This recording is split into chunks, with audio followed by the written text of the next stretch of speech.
경기도의 코로나19 신규 확진자가 2,431명 발생해 이틀 연속 하루 확진 역대 최다를 기록하며 확산세가 이어지고 있습니다. 경기도의회가 오는 24일부터 광교 신청사에서 업무를 시작합니다. 신청사 본회의장은 천장 돔과 외벽을 유리로 만들어 외부에서 보이도록 했고 의원실당 평균 면적은 30제곱미터로 전국 최대 규모입니다. 양주의 대표 쌀 브랜드인 양주골살로 빚은 전통주인 이화주가 국내 유일의 발효식품 시상식에서 막걸리 부분 대상을 수상했습니다. 경기도가 올해 섬유 패션 산업 육성을 위해 62억 원을 투자해 수출 규제 대응과 마케팅 기반 마련, 수요 맞춤형 첨단 소재 개발과 현장 중심 기업 지원 등에 나섭니다.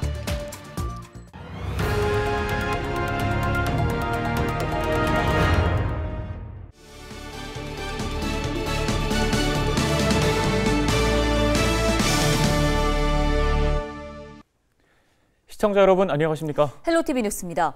경기도의 코로나19 신규 확진자가 2,431명 발생하면서 이틀 연속 역대 최다 기록을 세웠습니다. 시군별로는 평택시가 271명으로 가장 많고 의정부 90명, 동두천 37, 양주 46, 포천 17, 연천 11명 등입니다. 도내 의료기관 병상 가동률은 33.9%로 전날보다 0.9%포인트 올랐으며 중증 환자 병상 가동률은 21.2%로 전날보다 0.5%포인트 내려갔습니다. 생활치료센터 11곳의 가동률은 79.8%로 전날보다 2.8%포인트 올랐습니다. 코로나19의 대유행으로 마스크 쓰기가 일상이 된 지도 어느덧 3년 차에 접어들었습니다. 주사 백신도 2차를 넘어서 3차까지 접종하고 있지만 여전히 감염증은 줄지 않고 있습니다. 네, 최근에 먹는 알약으로 백신이 등장하면서 국내에서도 투여가 시작돼 관심이 높은 상황인데요. 그만큼 먹는 치료에 대한 궁금증 역시 많을 것 같습니다. 오늘 이 시간에는 엄중식 감염내과 전문의를 연결해서 관련된 이야기 자세히 나눠보겠습니다. 교수님 안녕하십니까? 네, 안녕하십니까? 예, 자, 최근에 먹는 알약으로 국내에서도 굉장히 관심이 많습니다. 현재까지 나타난 효과와 부작용 좀 정리해 주시죠. 네, 일단 지금 팍스로비드라는 이름으로 생산이 되고 있는데 이 약을 먹게 되면은 코로나19로 인한 증상이나 징후가 완화되는 효과가 있습니다. 그런데 사실 이 증상 완화 효과보다는 더 중요한 것이 코로나19가 중증으로 진행하는 것을 예방하는 효과입니다. 임상 연구에서는 한 88% 정도 중증으로 진행하는 것을 감소시킨다고 보고가 되어 있는데 실제 처방을 해보면 현장에서는 이 88%보다는 조금 낮은 중증 예방 효과가 있지 않을까 이렇게 예측을 하고 있습니다. 네, 먹는 치료제의 처방과 투여가 현재 어떤 분들을 대상으로 진행이 되고 있는지 또 투여 기간은 얼마 정도인지 궁금한데요.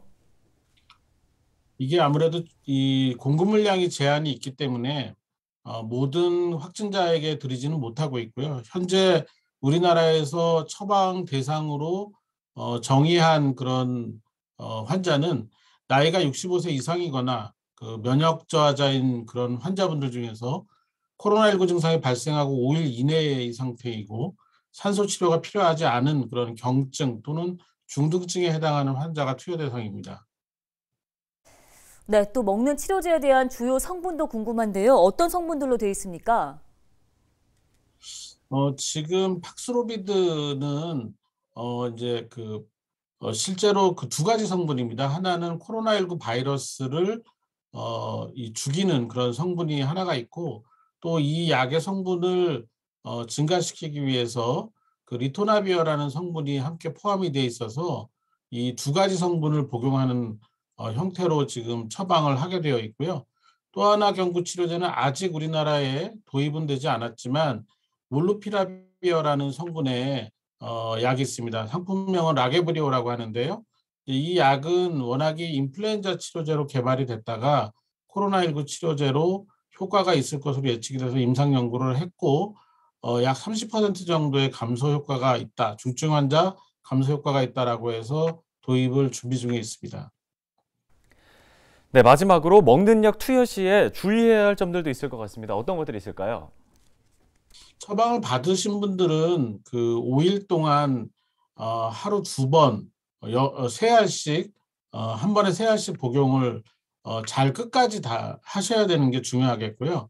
이제 처방을 해야 되는 이제 의사들의 경우에는 이 처방 대상이 이런 적응증에 잘 맞는 환자인지를 봐야 되겠고, 또 하나는 이 간 기능이나 콩팥 기능이 감소되어 있는 만성질환 환자들 같은 경우에는 처방이 제한이 되어 있고, 임산부나 수유 중인 여성분도 처방할 수가 없습니다. 그리고 기존의 약물을 이렇게 복용하시던 분들 중에 그 기존 약물들이 이 팍스로비드하고 상호작용을 해서 부작용이 심하게 일어날 가능성이 있는 약들이 있는데, 이런 약들이 지금 복용 중인지를 확인을 하고 처방을 해야 되는 그런 제한점이 있습니다. 네, 잘 들었습니다. 오늘 관련 도움 말씀 여기까지 듣겠습니다. 지금까지 엄중식 감염내과 전문의와 함께했습니다.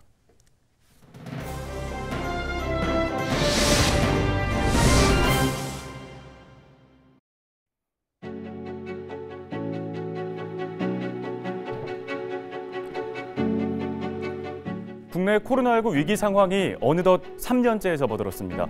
코로나19 이후에 우리의 삶은 많은 변화를 겪었죠. 코로나19 발생 2년간의 기록을 숫자로 되돌아보겠습니다. 자, 먼저 첫 번째 숫자 함께 보시죠. 무슨 숫자인지 바로 알아보시겠나요?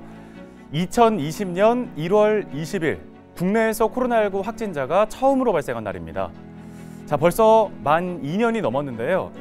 K방역이 선방했다고는 하지만 코로나19 사태가 장기화되면서 방역 피로도는 높아졌습니다. 델타에 이어서 오미크론 변이까지 등장하면서 그 위기는 계속되고 있습니다. 네, 두 번째 숫자 이어서 보시죠. 4와 7,849라는 숫자가 떠 있는데요. 이건 뭘 의미하는 숫자일까요? 그렇습니다. 코로나19 4차 대유행의 정점에서 나온 일일 신규 확진자 숫자입니다. 먼저 1차 대유행이었던 대구 신천지발 유행에서 또 2차 서울 도심 집회발 대유행, 그리고 가을철 3차 유행을 거쳐서 지난해 12월 15일 국내 최다 확진자는 7,849명으로 역대 기록을 또 갈아치웠습니다. 11월 한 달간 사회적 거리 두기를 대폭 완화했다가 확진자가 급격하게 증가하는 결과를 낳았죠. 이어서 또 복잡한 숫자가 나왔는데요. 자, 앞에 나온 숫자는 71만 명, 지금까지 코로나19 누적 확진자 수를 뜻합니다. 지난 20일 0시 기준으로 정확하게는 71만 2,503명이었는데요. 그 뒤에 1억 1,242만 회는 국내 백신 접종 횟수를 다 합친 숫자입니다. 지난 20일 0시까지 코로나19 백신 접종 횟수는 1차가 4,453만 회, 2차가 4,367만 회, 그리고 3차 추가 접종이 2,421만 회였습니다. 네, 아직 코로나19 사태는 끝을 알 수 없는 위기 상황입니다. 또 일부 전문가들은 이제 코로나와의 공존을 준비해야 한다고 강조합니다. 지금까지 숫자로 보는 코로나19였습니다. 헬로티비 브리핑이었습니다.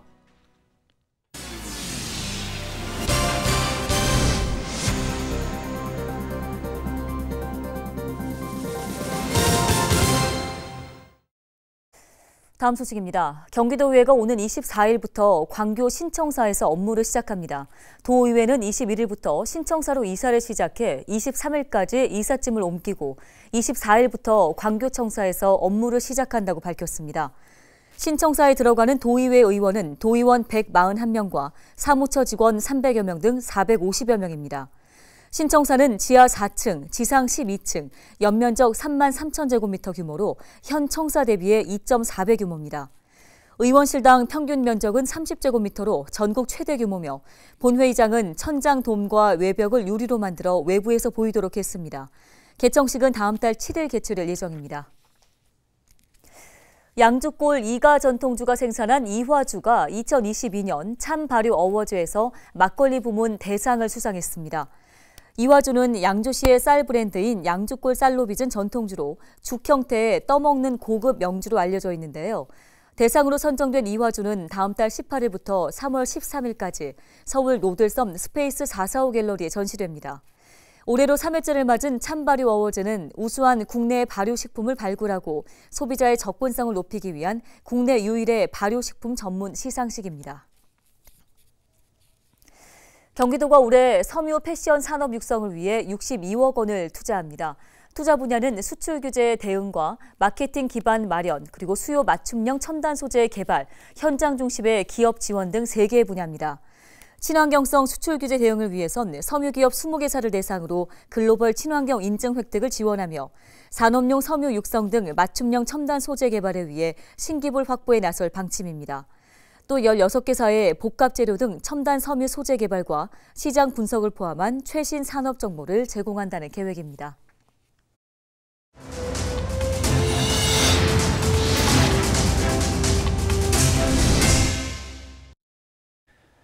네, 13일부터 전부 개정된 지방자치법이 시행됐습니다. 1988년 전부 개정 이후 32년 만인 2020년 12월 다시 전부 개정됐는데요. 네, 주민 참여와 지방의회 강화가 목적인데 인사권 독립과 관련해 기대와 우려의 목소리가 나오고 있습니다. 자세한 소식을 김소영 기자가 전해드립니다. 경기도의회가 인사권 독립을 기념하는 비전 선포식을 갖고 인사권 독립의 시작을 알렸습니다. 선포식에서는 새로운 인사 독립제도 정착을 위해 도의회와 경기도의 인사 운영 업무 협약식도 진행됐습니다. 앞서 의정부 시의회, 양주 시의회 등 지역 의회들도 집행부와 인사권 독립의 성공적 추진을 위한 업무 협약을 체결했습니다.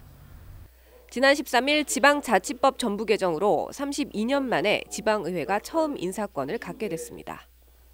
이제 지방의회는 자치분권의 새로운 정기를 시작합니다. 1390만 경기 도민의 뜻이 모인 민의 전당으로서 경기도의회는 지방의회의 인사권 독립을 지침돌로 하여 풀뿌리 민주주의의 꽃을 피우겠습니다. 그동안 지방자치단체장에게 있었던 의회 사무처 직원의 인사권은 앞으로 의회 의장에게 있습니다. 의회는 집행부에 대한 견제와 감시라는 의회 본연의 기능에 한층 더 힘을 실을 수 있을 것으로 기대하고 있습니다. 반면 의회 직원 채용의 공정성에 대한 우려의 목소리도 높습니다.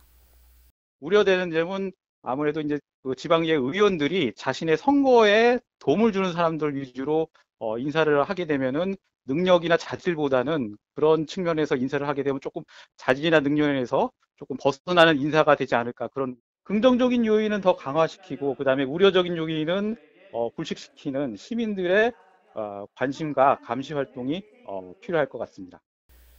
32년 만에 전부 개정된 지방자치법이 의회의 역할과 권한 강화라는 취지에 맞게 운영될 수 있을지 관심이 모아지고 있습니다. 헬로티비 뉴스 김소영입니다.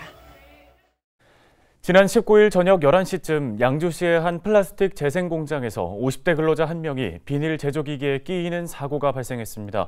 사고 직후 구급대가 출동했지만 근로자 A씨는 기계에 끼어 숨진 채 발견됐습니다. 경찰은 A씨가 작업하던 중 손이 끼면서 몸이 빨려 들어간 것으로 보고 사고 경위를 조사하고 있습니다. 경기 북부 주민들이 각 정당 대선 후보들에게 경기북도 신설을 공약에 반영해 줄 것을 촉구했습니다. 경기 북부 11개 시군 주민들로 구성된 경기북도 신설추진위원회는 지난 14일 이 같은 내용의 성명서를 발표했습니다. 위원회는 성명서에서 경기 남부와 북부는 생활권과 행정구역이 일치하지 않고 발전 지향점이 다르다며 지역 격차가 심하다고 주장했습니다. 위원회는 또 경기 남부와 북부의 지역 편차를 줄이고 특성에 맞는 지역 발전 계획을 세우려면 분도가 필요하다고 강조했습니다. 경기 지역에서 15억 원을 초과하는 아파트 매매가 4년 사이에 급증한 것으로 나타났습니다. 국토교통부 실거래가 공개 시스템을 보면 지난 2017년 경기도에서 15억 원을 초과하는 아파트 매매는 56건이었습니다. 하지만 지난해는 1,465건으로 최근 4년 동안 26배나 늘었는데요. 지난해 처음으로 15억 원이 넘는 실거래 매매가 진행된 곳은 부천과 군포, 남양주와 의왕시입니다. 특히 부천 중동의 한 아파트의 경우 전용 183제곱미터가 지난해 5월 지역에서는 처음으로 15억 원이 넘는 16억 2천만 원에 거래됐습니다. 지난해 말부터 본격화된 대출 규제와 금리 인상으로 중저가 아파트의 실수요층은 대출 규제에 발이 묶였지만 15억 원 초과 아파트 수요층은 상대적으로 자체 자금 조달 능력이 가능한 경우가 많기 때문인 것으로 분석되고 있습니다. 저희 헬로티비 뉴스가 오늘 준비한 소식은 여기까지입니다. 네, 시청해주신 여러분 고맙습니다.